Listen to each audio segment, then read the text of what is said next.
connection between kidneys and eyes. Is there really a connection? Now, the first and most important connection is in diabetics.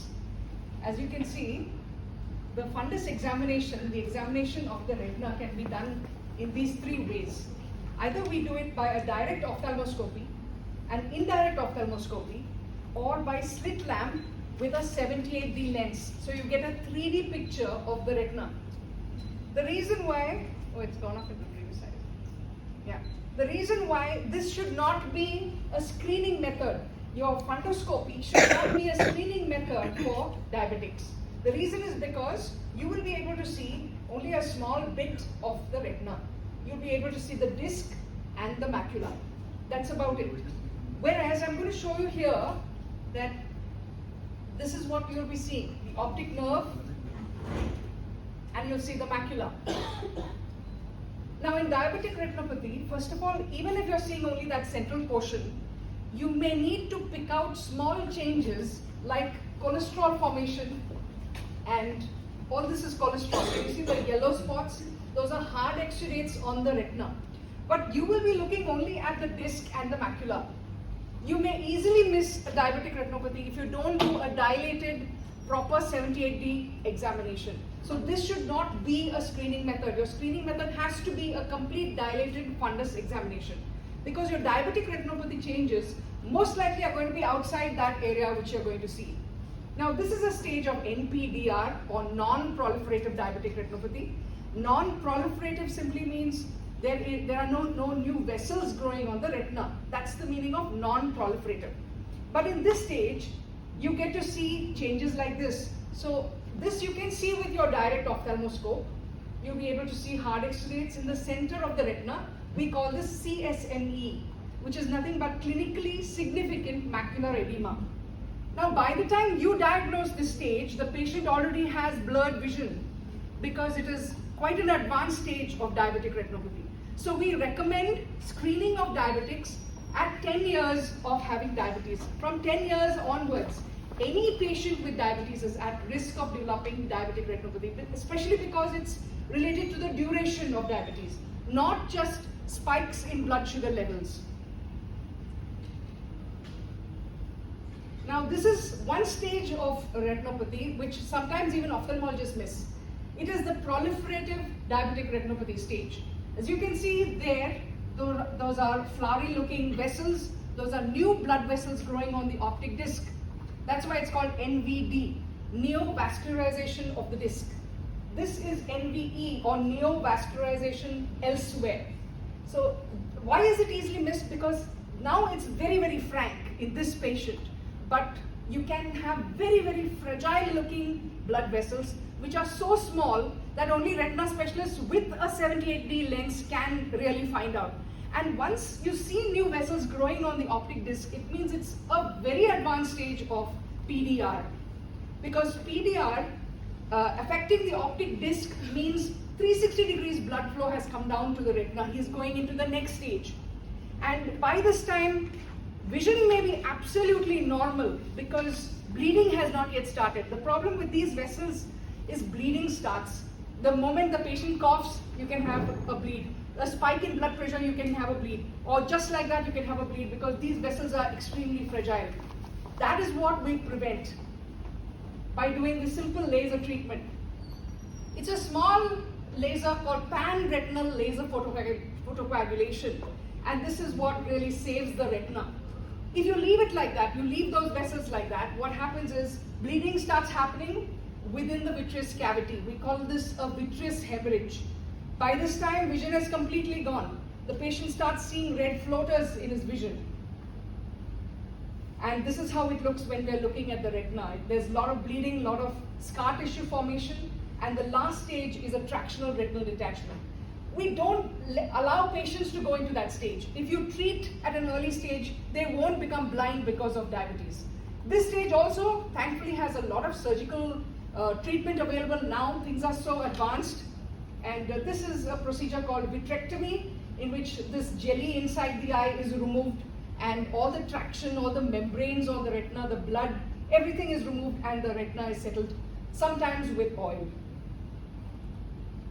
So you have to understand by that stage, there's already proteinuria, already diabetic nephropathy has set in.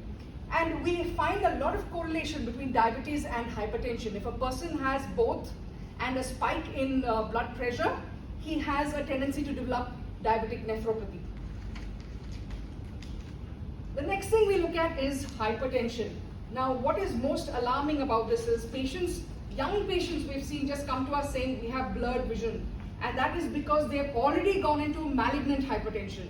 Hypertension has been missed for them. In the early stages, you tend to see some amount of AV narrowing. AV is arteriovenous within the retina. These are all small changes. We really don't need to really look for these kind of changes. But if the patient has uncontrolled hypertension, he can develop something called BRVO, which is branch retinal vein occlusion. So because the blood vessels have got blocked, vision comes down, again because of macular edema, or again because of a bleeding in the retina. So we want to control blood pressure very, very well.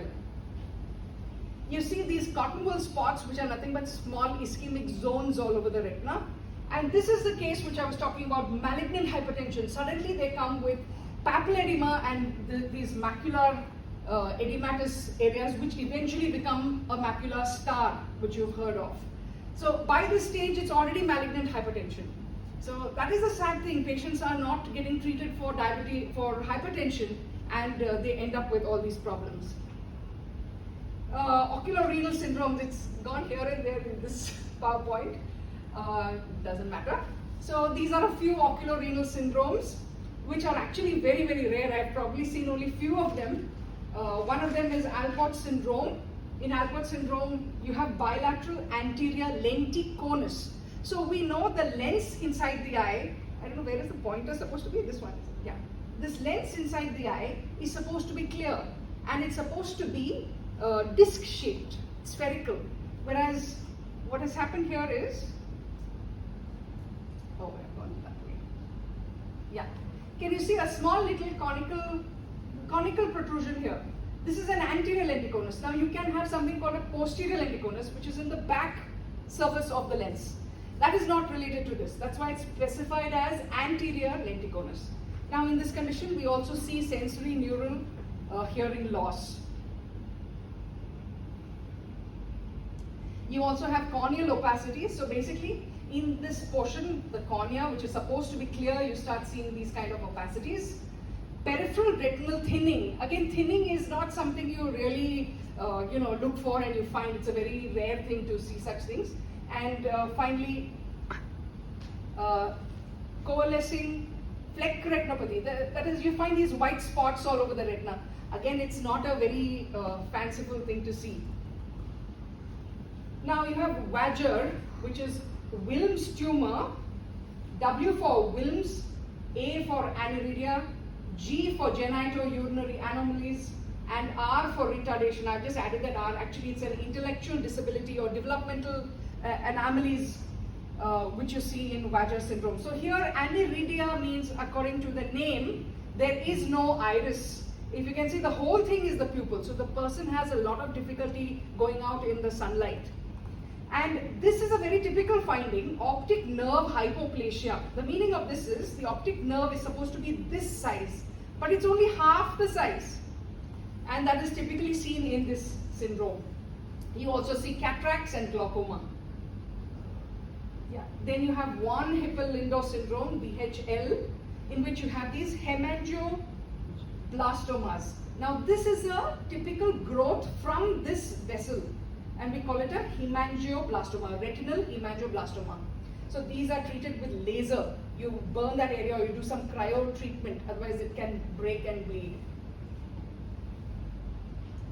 Sturge-Weber syndrome. Here you have this port wine stain. This is much more common than all the others. This port wine stain here.